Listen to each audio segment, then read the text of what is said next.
আসসালামু আলাইকুম, সবাইকে স্বাগতম জানাচ্ছি কুকিং রেসিপিজ উইথ লুনার চ্যানেলে। আজকে আমি শুটকি মাছ দিয়ে কুমড়ার শাক রান্না করব।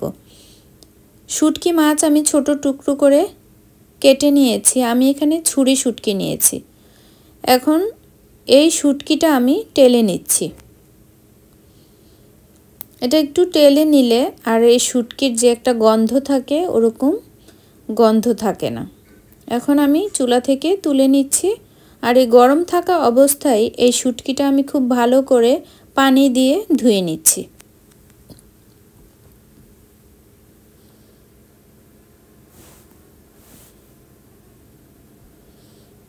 ধুয়ে নেওয়া হলে আমি চুলা আরেকটি প্যান বসিয়ে নিচ্ছি আর এর মধ্যে 3 টেবিল চামচ সরিষার তেল অ্যাড করে দিচ্ছি। তারপর আবার তেলটা গরম হয়ে আসলে শুটকিটা দিয়ে এই শুটকি কিছুক্ষণের জন্য আমি ভেজে নেব।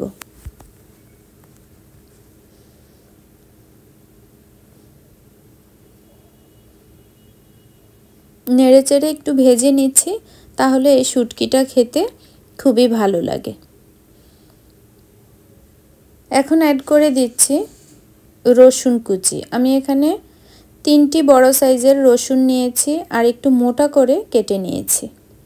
এই রসুনটাও একটু ভেজে নেব তেলের মধ্যে, তাহলে এই রসুনটা গলবে না। আর পেঁয়াজ কুচি দিয়ে দেব 1 কাপ পরিমাণ। পেঁয়াজটাও আমি একটু মোটা করে কেটে নিয়েছি।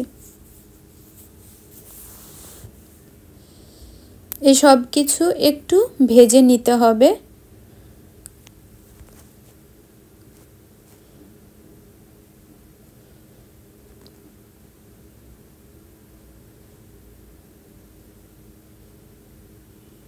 আশা করি এই রেসিপি আপনাদের কাছে ভালো লাগবে। যদি ভালো লাগে তাহলে লাইক দিবেন।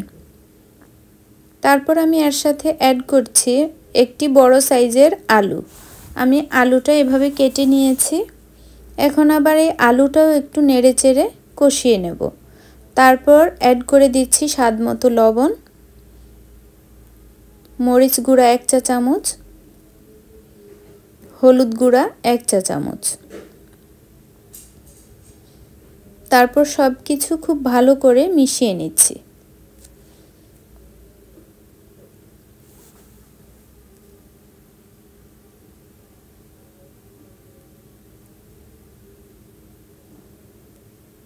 মিশিয়ে নেওয়া হলে আমি সামান্য একটু পানি অ্যাড করে দিচ্ছি, যাতে করে এই হলুদ মরিচ এগুলো একটু পুড়ে না যায়।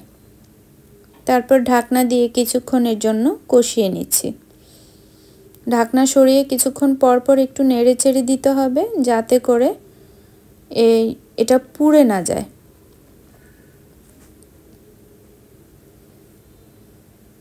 তারপর আবারও আমি ঢাকনা দিয়ে কিছুক্ষণের জন্য কষিয়ে নিচ্ছি।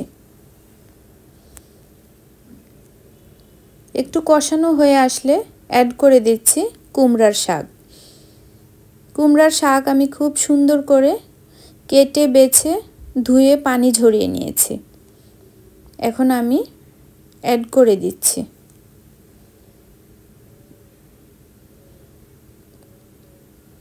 এখন এটা মিশিয়ে নিতে হবে।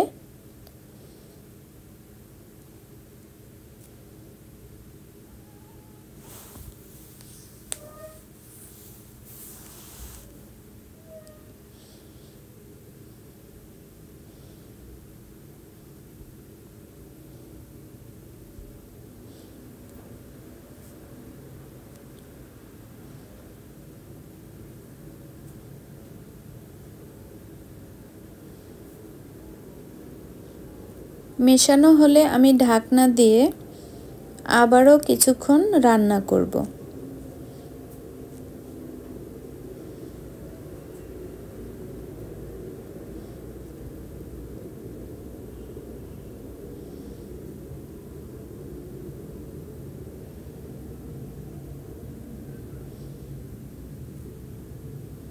নেড়েচেড়ে দিয়ে আমি আবারও ঢাকনা দিয়ে রান্না করতে থাকবো, যতক্ষণ পর্যন্ত এই শাক পুরোপুরি সেদ্ধ হয়ে না আসে।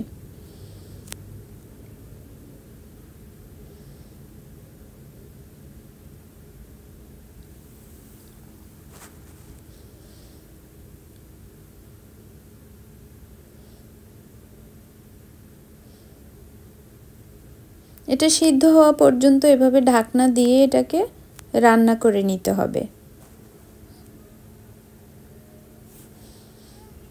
আর এখানে কোনো পানি অ্যাড করা যাবে না, এভাবে ঢাকনা দিয়েই এটাকে রান্না করে নিতে হবে।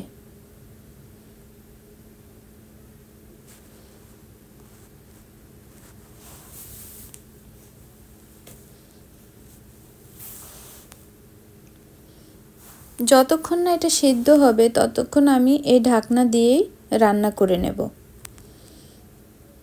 আর এ পর্যায়ে চুলার আঁচটা আমি একদম লোতে রেখেছি।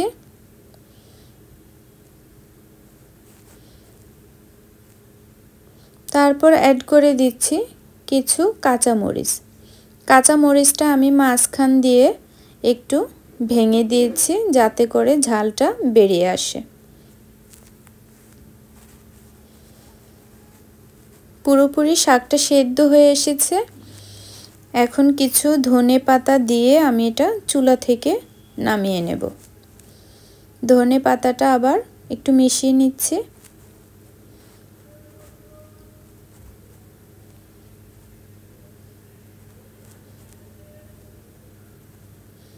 এখন চুলাটা অফ করে দিয়ে আমি একটি বাটিতে নিয়ে নিচ্ছি। তৈরি হয়ে গেল খুবই মজাদার একটি রেসিপি।